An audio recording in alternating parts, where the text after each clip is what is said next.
Tulip Siddique রাজনৈতিক যে গুগলি খেলেছেন ডক্টর ইউনূস তাতে বোল্ড আউট হয়েছেন। টিউলিপ সিদ্দিকী তার এক্স হ্যান্ডেলে বলেন যে তাকে কোথায় খুঁজে পাওয়া যাবে সেটা নিশ্চয়ই ডক্টর ইউনূস জানেন। ব্রিটিশ হাউস অফ কমন্সের ডক্টর ইউনূস টিউলিপের সঙ্গে দেখা করতে পারেন এবং কথা বলতে পারেন। রাজা চার্লসের যে ওয়েবসাইটে এই পুরস্কারের ব্যাপারে কথা বলা হয়েছে সেখানে ডক্টর ইউনূসের নাম নেই। দেশে বিদেশে এত বছর যে সুনাম তিনি কামিয়েছিলেন, 10 মাসে রাষ্ট্র শাসন করতে গিয়ে ডক্টর ইউনূস তার অনেকটাই হারিয়ে ফেলেছেন।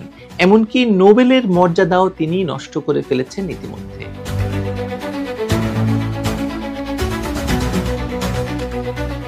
বাংলাদেশের অবৈধ ক্ষমতা দখলকারী অন্তর্বর্তী সরকারের প্রধান উপদেষ্টা ডক্টর ইউনূসের লন্ডন সফরকে তিতা করে দিয়েছেন বঙ্গবন্ধু শেখ মুজিবের নাতনি, ব্রিটিশ সরকারের সাবেক মন্ত্রী টিউলিপ রেজওয়ানা সিদ্দিক এমপি, 3 বারের নির্বাচিত লেবার এমপি ও যাকে ভবিষ্যতে ব্রিটেনের অর্থমন্ত্রী বা চ্যান্সেলর হিসেবেও কেউ মনে করতেন, তাকে বাংলাদেশে শেখ হাসিনার সরকার উৎখাতের পর থেকে যেভাবে ইউনূস এবং তার সাঙ্গপাঙ্গরা আন্তর্জাতিক এজেন্সি দিয়ে হেনস্থা করার চেষ্টা করে আসছিলেন, তাতে ইউনূসের পক্ষে নিট লাভ হয়েছিল টিউলিপের বিরুদ্ধে আনিত অভিযোগের সুষ্ঠু তদন্তের স্বার্থে মন্ত্রিত্ব থেকে স্বেচ্ছায় সরে দাঁড়ানোর ব্যাপারটা।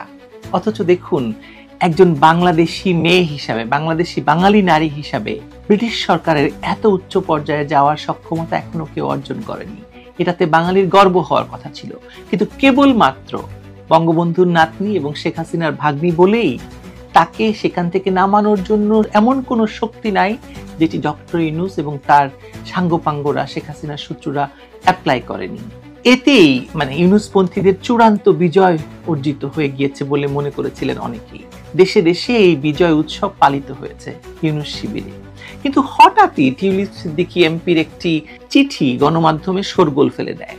তাতে তিনি উল্লেখ করেন যে যেহেতু বাংলাদেশে তার বিরুদ্ধে ইউনূস সরকারের বশংবদ দুর্নীতি দমন কমিশন অভিযোগের তদন্ত শুরু করে আন্তর্জাতিক মিডিয়াতে সেসব ফলাও করে প্রচার করছে এবং বহুবার যোগাযোগ করেও দুদকের কাছ থেকে কোনো সাড়া মিস সিদ্দিকী পাননি, সেহেতু ডক্টর ইউনূসের লন্ডন সফরকালে ইউনূস যেন তার সঙ্গে দেখা করার সুযোগ রাখেন, যাতে তিনি তার নির্দোষ হওয়ার প্রমাণাদি বিষয়ে অন্তত আলাপ করতে পারেন অথবা তাকে জানাতে পারেন। এতেও ইউনূস শিবিরে আরেকবার সেলিব্রেশন শুরু হয়, আনন্দ শুরু হয়।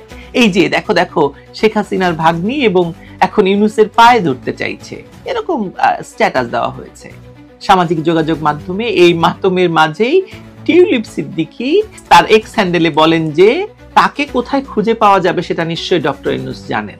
ব্রিটিশ হাউস অফ কমন্সের ডক্টর ইউনূস টিউলিপের সঙ্গে দেখা করতে পারেন এবং কথা বলতে পারেন। এই যে জুলাই এর পর থেকে শুরু হওয়া টিউলিপ সিদ্দিক বনাম বাংলাদেশের অবৈধ সরকারের মধ্যেকার তথাকথিত দুর্নীতির বাহাস, তাকে পুরোপুরি টিউলিপ সিদ্দিক ঠেলে দিয়েছেন ডক্টর ইউনূসের কোর্টে।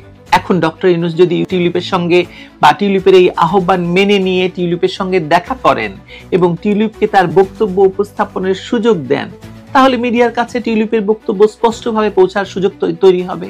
আমরা জানতে চাই টিউলিপের আত্মপক্ষ সমর্থনে কি আছে, কি তথ্য আছে। অপরদিকে যদি ইউনূস টিউলিপের সঙ্গে দেখা না করেন, তাহলে এটাই প্রমাণিত হয় যে ইউনূস ও তার সরকার মূলত বঙ্গবন্ধুর নাতনি এবং শেখ হাসিনার বোনের মেয়ে বলেই টিউলিপের বিরুদ্ধে যুদ্ধে লিপ্ত হয়েছেন। এইসব দুর্নীতির অভিযোগ সবই আসলে ভুয়া, যে কারণে ডক্টর ইউনূস আসলে টিউলিপের মুখোমুখি হতে চাইছেন না বা ভয় পাচ্ছেন বা টিউলিপকে এড়াতে চাইছেন। এরই মধ্যে ডক্টর ইউনূসের প্রোপাগান্ডা সচিব বাণী দিয়েছেন যে তারা নাকি এরকম কোনো চিঠি এখনো পাননি। পৃথিবীর তাবৎ মিডিয়াতে এই চিঠির কপি ছড়িয়ে পড়লেও ডক্টর ইউনূসের নিজস্ব মিডিয়া ম্যান নাকি সেটা পাননি।